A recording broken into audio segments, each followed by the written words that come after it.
Fala, meu lindo!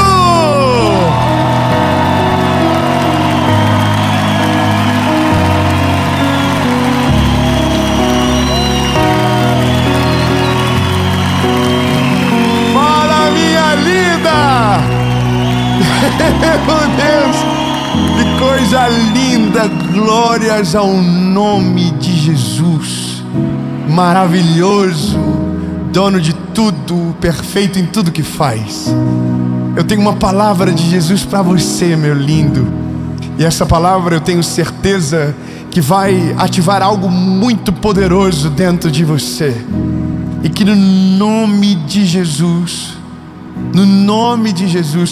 coisas que estavam pausadas na sua vida, realidades muito distantes, o Senhor vai trazer através de uma atitude de posicionamento seu. A pergunta da mensagem é: no que você confia? Aonde está a sua confiança? Mas antes, eu vou te fazer um pedido rápido. Curte o vídeo, comenta, compartilha, ativa o sininho, manda para todo mundo que você puder essa mensagem. E essa mensagem hoje é em homenagem a uma pessoa que o Senhor Jesus recolheu enquanto essa série estava gravada. É em homenagem ao pai do Cleison, para que fique registrado na história a memória do seu pai, meu lindo. Amém? Que você vá longe, que o nome de Jesus seja glorificado através de você, e que o Espírito Santo, que é maravilhoso, conselheiro, conforte o teu coração e te prepare para uma estação extraordinária. Amém? E você? Vamos pro vídeo.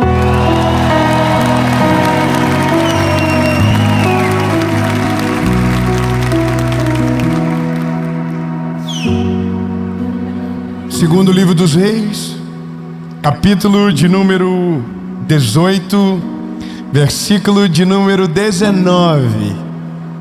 Aleluia. E Rabsaque disse a eles: falai agora a Ezequias, assim diz o grande rei, o rei da Síria, que confiança é essa que você tem? No que você confia?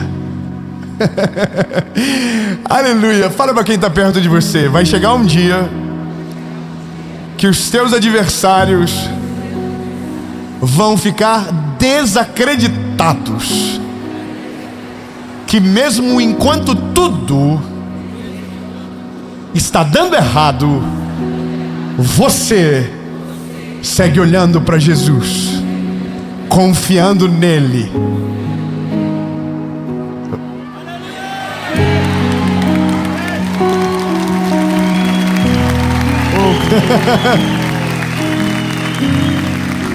Mesmo quando algo foge do controle, você permanece na presença de Jesus. Ai, tá difícil. Ai, Jesus, me ajuda, irmão. Eu vou te falar uma coisa. Na Bíblia, algumas histórias são muito emocionantes. Não estou dizendo que outras não sejam, mas eu gosto muito daquelas histórias que aparentemente o fim está escrito no começo, mas no fim, o final é totalmente diferente do que foi previsto, porque é uma ruptura de paradigma. É algo que não faz sentido algum, e portanto se torna uma história digna de filme, porque o final não tinha como ser previsto. Eu vou te contar uma história rápida de um homem chamado Ezequias. Ezequias é um dos grandes reis do Velho Testamento que Deus levantou.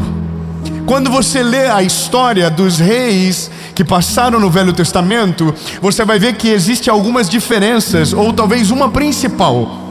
Existem reis que viraram as costas para o Senhor, e existem reis que não esqueceram de Deus e dos seus mandamentos. Portanto, nos seus reinados as consequências apareceram. Aqueles que viraram as costas para Deus tiveram consequências pesadas, porém aqueles que não viraram as costas para o Senhor, mas honraram o nome dele, tiveram consequências extraordinárias. E quando eu digo consequências, então eu digo colheitas sobrenaturais. 3 aleluias. Eu vou dizer para que você entenda: vale a pena ser fiel. Vale a pena ser fiel. Eu vou falar até alguém dar um glória a Deus bem alto. Vale a pena ser fiel a Ele. Vale a pena. Então agora, compreendendo isso, nós entramos na história de Ezequias. E Ezequias era um homem fiel a Deus. Aleluia. Só que fidelidade não significa que você não terá lutas. Fidelidade não significa que você será inerte aos problemas da vida. Fidelidade não te tornará imune dos dramas da nossa história. Mas fidelidade te dará um final diferente do esperado. Tá bom, 3 améns, eu vou melhorar, eu prometo. A Bíblia vai dizer que Ezequias era um homem fiel ao Senhor. Ele restaurou o templo de adoração ao Deus de Israel. Ele destruiu os ídolos daquele tempo. Portanto, o que ele fez agradou ao Senhor. Só que nesse mesmo período em que esse homem reinava, um inimigo muito grande se levantou. E o nome dele era Senaqueribe, rei da Assíria. Imagine comigo, a Síria era como se fosse o maior poder bélico do nosso tempo agora. E Jerusalém, que era governado por Ezequias, era um lugar pequeno, com uma força bélica limitada. E essa é a história. A Bíblia vai dizer que a Assíria está numa corrida de domínio violenta.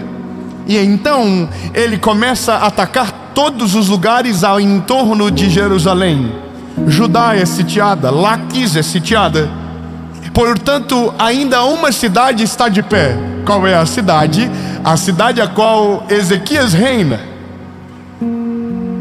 Eu vou melhorar. Todas as cidades estão destruídas, mas ainda uma permanece de pé. Todos os reis foram subjugados, porém ainda um resta de pé. Não, eu vou melhorar. Enquanto todos fracassam, enquanto todos se destroem, o fiel permanece de pé. Não, eu vou melhorar. Enquanto para todos está dando errado, para o dado da pesquisa ainda não se tornou um fato. O grande não vence sobre o pequeno. O maior não derrota o menor. O forte não venceu o fraco. Porque o fraco tem um segredo que o torna forte. Ah não, lindo, eu preciso que você renove a tua força urgente. O forte não tem poder sobre o fraco, porque o fraco tem o segredo, e o segredo tem o nome, e esse nome o tornou forte.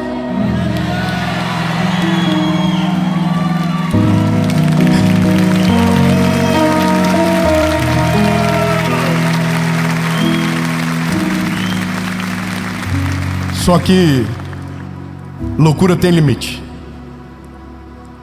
Chega uma hora que você olha e diz: já era. Fala alguém da perto de você e fala assim: já era.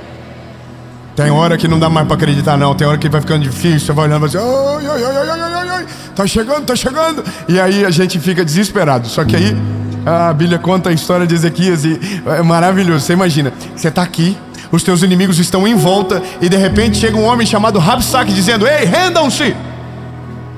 E aí um homem chamado Ezequias diz: nem a pau.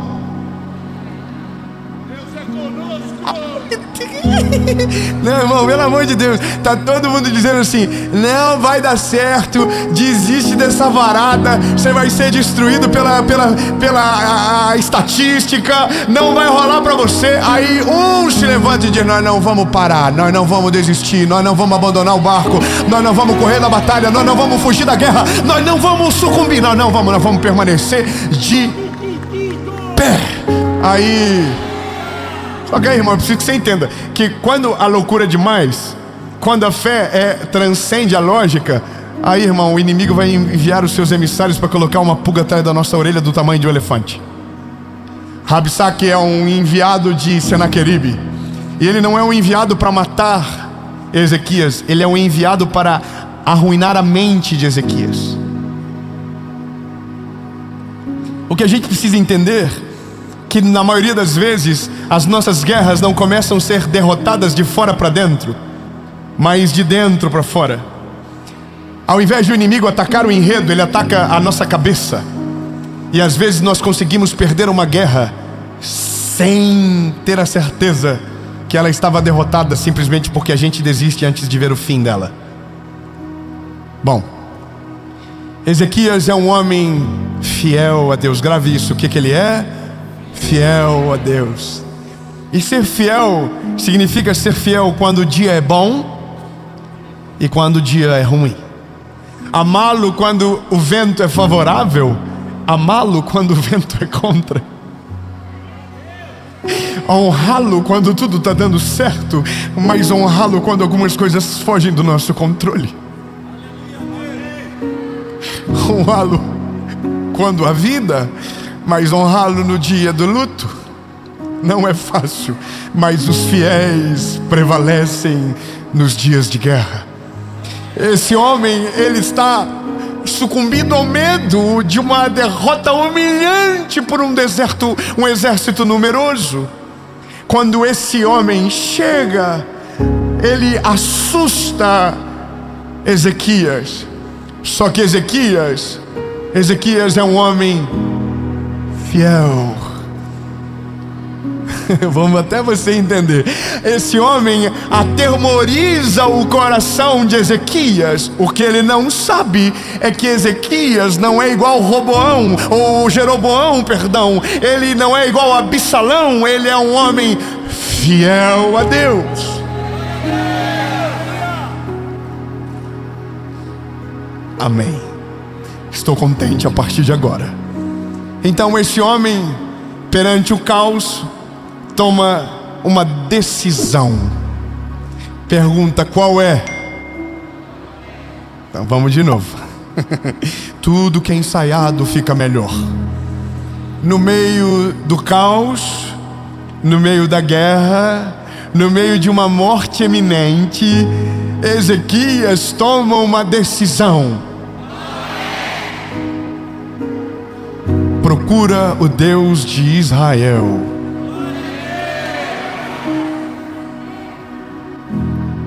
A lógica seria: conta os teus exércitos, cria uma estratégia de guerra, use tudo o que você tem na mão contra os seus inimigos, destrua eles de maneira baixa.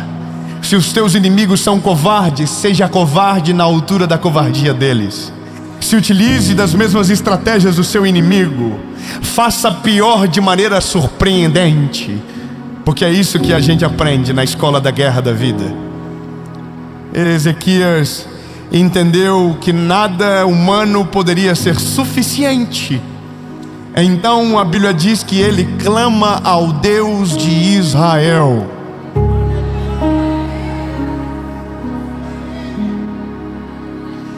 Ezequias, por que você ainda está de pé? Aonde está a vossa confiança? E aí Ezequias tem a resposta na postura que toma: minha confiança está no Deus de Israel.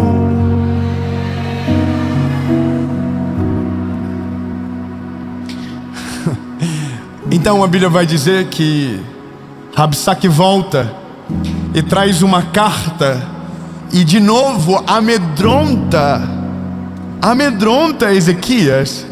Então agora Ezequias pega a carta, e para onde ele vai, para onde ele volta? Para a presença de Deus. Vamos melhorar. A primeira notícia era impossível de dar certo.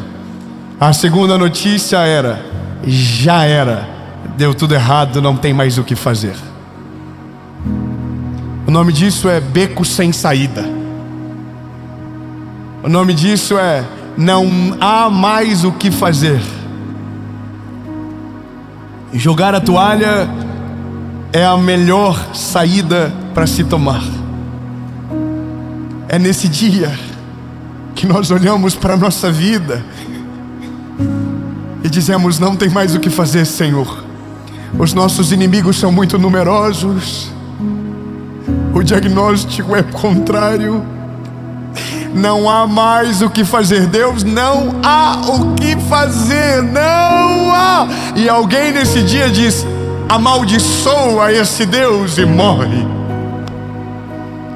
Esqueça dele. Eu estava vendo um vídeo esses dias de um pai que tem uma filha especial, e o trabalho dele na internet é amaldiçoar a existência de Deus, porque ele não perdeu a guerra ainda de fato, porque a menininha está viva, mas ele já desistiu. Ele desistiu de tudo. Então agora a missão dele é fazer aqueles que ainda estão de pé desistir da guerra antes que ela termine. Fala para quem está perto de você: a guerra só termina quando o último soldado deita.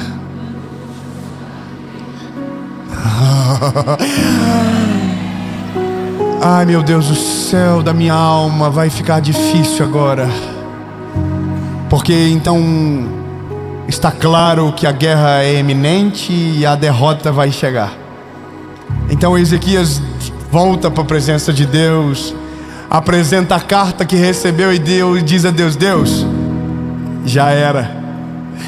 Essa é a realidade. Só que a Bíblia diz que ele faz algumas coisas grave. Ele busca o Senhor, ele promove um arrependimento geral, ele se humilha na presença de Deus e na presença de todos. E a Bíblia diz que ele procura um conselho de um homem cheio de Deus. O nome dele é Isaías. Qual é o nome dele? Isaías. Isaías é um profeta. Isaías é um homem cheio de Deus. E ele chama Isaías e diz: Isaías, eu orei, eu falei tudo para ele, eu preciso que ele fale comigo. Então Isaías traz uma resposta de Deus para Israel e para Ezequias. Meu Deus, 4, glória a Deus, você não entendeu, vamos de novo. Há uma guerra eminente, a derrota é certa, mas um homem permanece fiel, procura Deus na sua oração, se arrepende e traz um homem cheio de Deus para ouvir a voz do Eterno. O nome dele é Isaías, e Isaías trouxe uma resposta de Deus sobre Israel.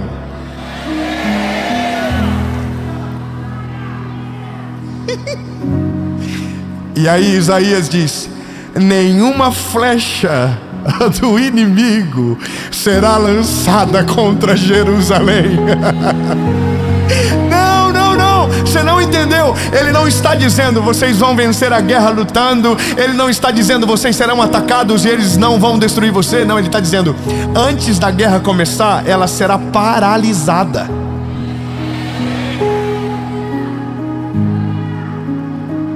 Meu Deus, deve estar todo mundo vivendo dias maravilhosos, ninguém está enfrentando problema agora, porque se você tivesse, eu já estaria correndo, indo embora daqui dizendo: Deus, eu estou buscando a tua presença, eu vou permanecer fiel. Levanta um homem cheio do Espírito Santo, que não me dê conselhos que me destruam, mas que me leve para essa fé inabalável, que me faça permanecer na tua presença.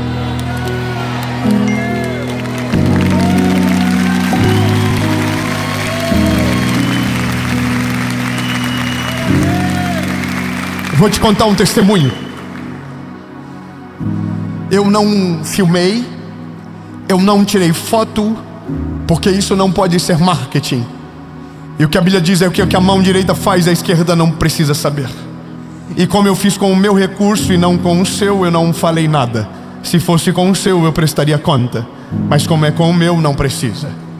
Mas para que valha de um testemunho para você, esse ano, no final dele, no final de 2024, porque nós já estamos em 2025, lembrem.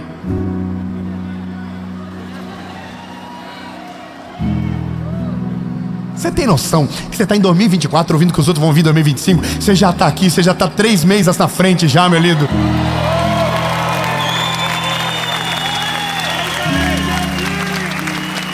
Você está em dezembro e está no final de janeiro já, bebê. Relaxa. Escute aqui. Eu estou entrando no meu apartamento. Escute isso. E aí tem uma carta na porta do apartamento. E essa carta era para qualquer morador que passasse por aquela porta. E adivinha quem passou? Foi eu. Pego a carta, é uma menina que escreve em nome do irmão autista de 4 anos. Esse irmão é um menininho especial que o sonho dele é ter uma bicicleta. E a menininha narra toda a história da família. A mãe é uma mãe solo, que tem 3 filhos, paga o tratamento da criança, não tem dinheiro de comprar uma bicicleta para ela. A mulher, essa família não sabe quem mora lá, não sabe quem eu sou, e está tudo perfeito, maravilhoso. Eu entro dentro de casa, falo com a minha esposa: olha o que eu vi aqui, não vou aguentar, vamos ter que ligar. Pego o telefone, tem um número, ligo, a família atende, uma mulher atende. Eu falo: oi, tudo bem? Meu nome é Dave, eu recebi uma carta da sua filha. E aí a mulher diz: eu não me acredito. O que o senhor quer? Eu falei: eu quero ajudar o que vocês pediram na carta. Calma, que é só a primeira parte. Aí ela diz, ela começa a chorar e ela diz: meu filho, é o sonho dele e tal. Tudo muito simples de resolver. Compramos a bicicleta, compramos presente para as 2 filhas, uma de 15 e outra de 12. Sabe qual que era o sonho das meninas? Um penal e uma mochila. E a outra um kit de maquiagem. Tá vendo? Tem gente que está dizendo: o dia que eu for rico eu vou ajudar muita gente. Você não precisa ter muito para fazer. Basta você estar no lugar certo, na hora certa, com o coração disponível. Se você for fiel e generoso, Deus faz muito com o pouco que você tem. E lembre-se, se você for fiel no pouco, Ele te colocará sobre muito. Minha esposa falou: vou no mercado, amor, vou comprar tudo o que eu quero para nossa casa, só que a gente vai levar na casa deles. Minha esposa comprou comida para 3 meses lá. Irmão, tudo de que é gostoso, que a gente ama, a gente comprou. Minha esposa comprou. Colocamos tudo no carro, chegamos lá. Entro na casa dela. A casa, irmão, era do tamanho desse tapete do palco, a área social da casa. Pequenininha, tudo organizado. Me deu uma alegria de ver aquilo. Sabia que havia zelo, sabia que havia, cuidado, tudo organizado. Cortininhas na frente do armário de comida, os brinquedos todos organizados. Quando essa criança me viu, ela é uma criança autista não verbal, mas ela fala. Não, você não entendeu o que eu acabei de dizer. O diagnóstico diz uma coisa, a realidade diz outra. Calma que vai chegar no testemunho. Eu dou tudo para ela. Descarregamos na casa bicicletas, brinquedos, os presentes para ela. Minha esposa comprou também e tal. E nós super felizes. E aí ela diz: muito obrigado por vocês terem feito isso por mim. Aí eu falei: minha linda, não é nós que estamos fazendo. Nós somos instrumentos de um Deus que está cuidando de você. É o Senhor que está olhando para vocês. E aí a lágrima dela começou a correr e ela disse: muito obrigado por falar isso para mim. Eu estou tão decepcionada com pessoas de Deus. Ela pediu para um pastor orar para que o filho dela seja curado. E o homem disse que Deus não cura crianças de autismo.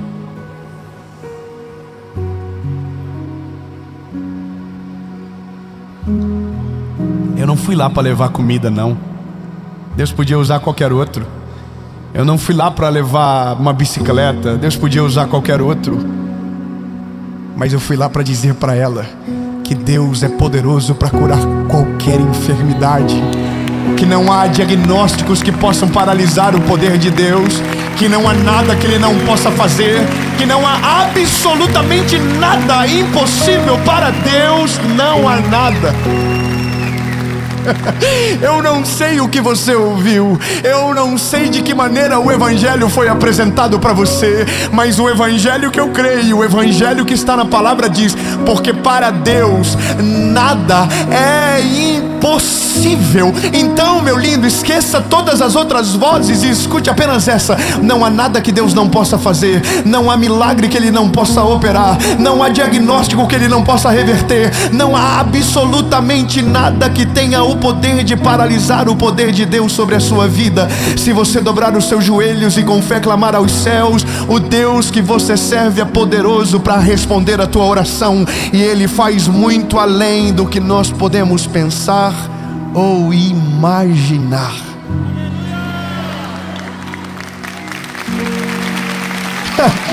Ei, diga para alguém que está perto de você: não importa o diagnóstico, não importa a história, não importa o caos, para Deus nada é impossível. Eu terminei orando por aquele garotinho que estava tão feliz com a bicicleta que não conseguia parar. E ela disse: eu creio que Deus vai fazer um milagre e eu vou poder celebrar esse milagre. Não é mais sobre autismo, é sobre fé. Não é mais sobre uma criança, é sobre um Deus que ouve a oração de um pai e de uma mãe. Então entenda, lindo, eu não estou dizendo para você que Deus está obrigado a fazer tudo aquilo que a gente pede, mas estou te dizendo que não existe nada que Deus não possa fazer. Você compreende o que eu estou te dizendo? Não é sobre uma falácia, é sobre uma fé que te encoraja a não desistir mesmo quando todo mundo diz que é impossível. Chega de pessoas que nos desestimulam a viver um milagre porque preferem a lógica ao invés do sobrenatural de Deus sobre a nossa vida. Isaías se levanta e diz: ei, nenhuma flecha será lançada contra o nosso povo. Sabe o que aconteceu? A noite caiu e um anjo do céu entrou no meio da Assíria. Não, você não pegou, vamos de novo. Nenhuma flecha foi lançada contra Jerusalém. Ezequias não precisou desembainhar a espada. O exército não precisou se levantar para guerrear, porque nenhuma flecha foi lançada sobre Jerusalém. Calma, que ainda não acabou. E naquela noite o anjo do Senhor desceu no acampamento do exército da Assíria. Pergunta: o que aconteceu? Um anjo destruiu 185 mil soldados. Não, irmão, peraí. Não é possível. Se fosse 300, ia aparecer com filme. Aí vocês iam dizer: nossa, já vi num filme. Então eu vou te lembrar: é um território pequeno, sem uma força bélica para vencer a guerra, mas um homem decide dobrar os seus joelhos, arrepender-se dos seus caminhos, procurar um homem cheio do Espírito Santo como boca de Deus. E Deus não deixou de responder, e a resposta foi: nenhuma flecha será lançada sobre Jerusalém. E naquela noite um anjo destruiu um exército de 185 mil soldados.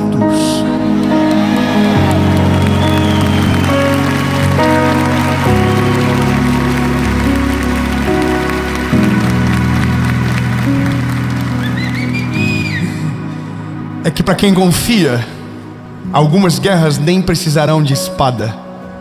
Para quem confia no eterno, às vezes o silêncio se torna a melhor arma de batalha. Meu Deus do céu. Não quero que você me leve a mal, lindo, mas olha, existem guerras que você vence com espadas. Existem guerras que você vence gritando. Mas existem guerras que o seu silêncio é a maior resposta daquilo que você crê. E no teu silêncio Deus vai agir. E no teu silêncio, mesmo sendo injustiçado, humilhado, perseguido, Deus vai agir. Mesmo todos zombando, rindo de você, dizendo que não vai dar certo, no teu silêncio Deus se levantará do trono, descerá em teu favor, e nenhuma mão erguida será necessária para que a guerra acabe Acabe, mas o Senhor vencerá a guerra e você será convidado a assistir aquilo que Deus vai fazer na sua vida.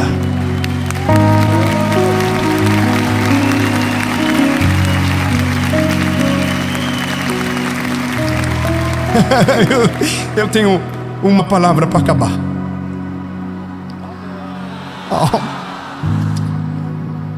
Eu tenho uma palavra para acabar. Essa palavra é para você que confia no Senhor, que crê de todo o coração que Ele tem poder para fazer coisas improváveis, impossíveis, mas que está cansado de esperar. Para você que os teus olhos parecem distantes do milagre, há uma promessa para você. Pergunta: qual é? Isaías, capítulo 40, versículo 31. Para aqueles que esperam no Senhor. Não, eu vou melhorar. Não é possível. Não, irmão, nessas horas era para estar gente pendurado naquelas luzinhas lá do teto agora, voando. Eu acabei de dar uma palavra sobre você, dizendo que para aqueles que confiam existe uma promessa inabalável.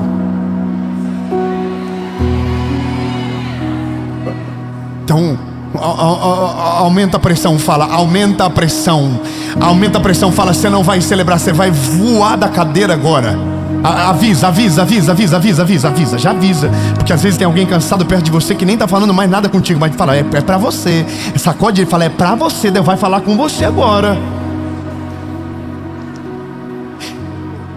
Talvez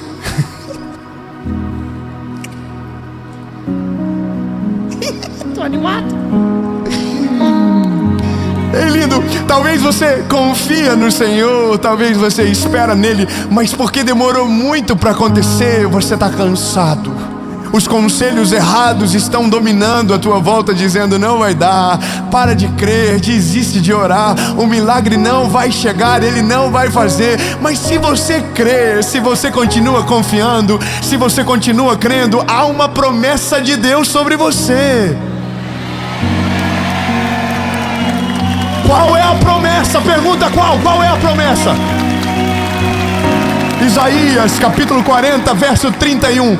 Porque aqueles que confiam no Senhor renovarão as suas forças, e eles se elevarão como asas de águias. Eles correrão e não se cansarão, caminharão e não irão desfalecer. Ei, lindo, o Senhor hoje renova a tua força, o Senhor hoje renova a tua fé, o Senhor hoje renova a tua coragem. E mesmo que dizem que não é possível, lembre-se, para Deus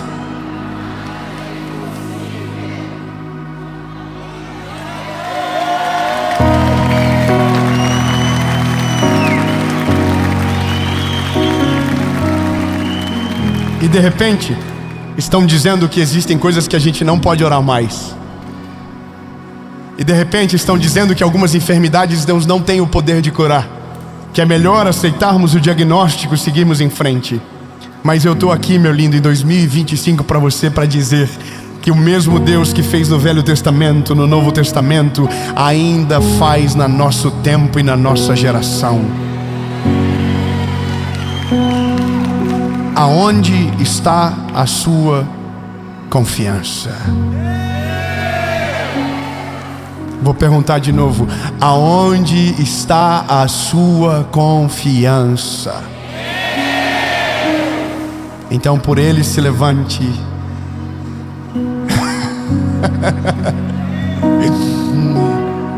Porque aqueles que confiam no Senhor renovarão as suas forças, correrão e não se cansarão, voarão como asas como águia. Oh meu Deus do céu, que imagem poderosa.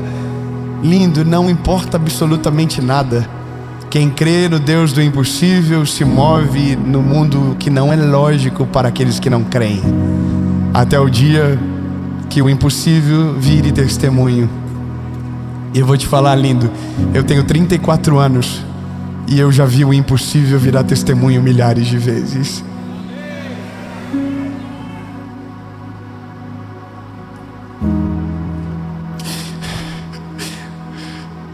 Eu errei e me equivoquei sobre algo. A mãe do garotinho não falou sobre o autismo dele, mas sobre um diagnóstico de epilepsia. E quando essa mensagem for ao ar, ela vai ter refeito o exame novamente.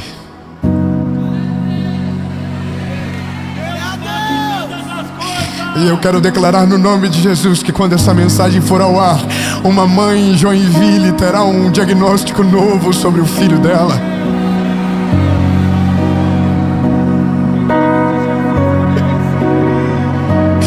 Jesus, nós declaramos agora a saúde completa sobre a vida daquele garoto do Ravi.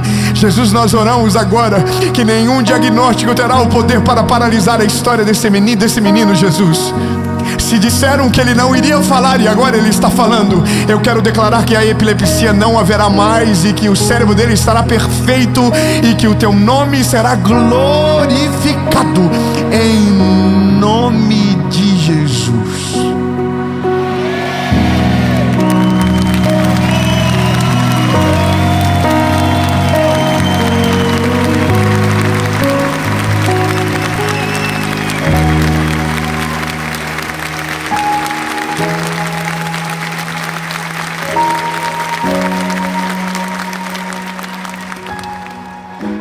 Eu tenho uma pergunta para você. Essa pergunta é para você que está em casa e é para você que está aqui. Nós só confiamos no Deus que entregamos o nosso coração. Meu convite para você é para que nós terminamos esta palavra com uma entrega total sua, de todo o teu coração, de toda a tua vida. Reconhecer que você é o pecador que Ele foi para a cruz para salvar. Reconhecer que você é amado por Ele e que Ele é o seu único, legítimo, suficiente Salvador. Talvez até então a sua fé nunca teve completa, porque você nunca se entregou de fato a Ele. Esse convite é para você. Para você que talvez já viveu coisas lindas com Jesus, mas foi embora, porque cansou de esperar. Mas hoje o Senhor renova as suas forças, mas você precisa voltar para Ele hoje. E 2 perguntas, uma resposta. Se a sua decisão é sim, você quer entregar a sua vida para Jesus, ou voltar para Ele hoje, no 3 você levante a sua mão. 1, 2 3.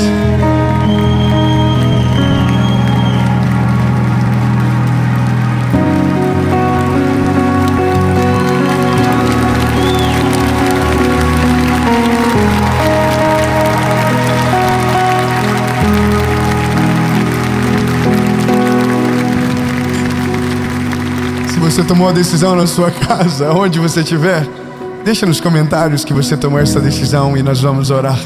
E dessa maneira, nós estamos no novo ano, um novo tempo, uma nova estação, e a nossa confiança está nele. Diga comigo: Senhor Jesus, eu reconheço que sou frágil e pecador.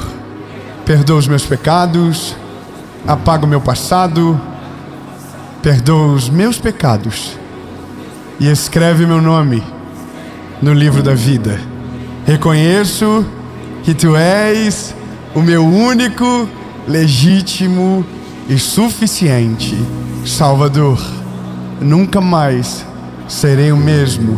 A partir de hoje, eu sou propriedade única e exclusiva Sua, em nome de Jesus.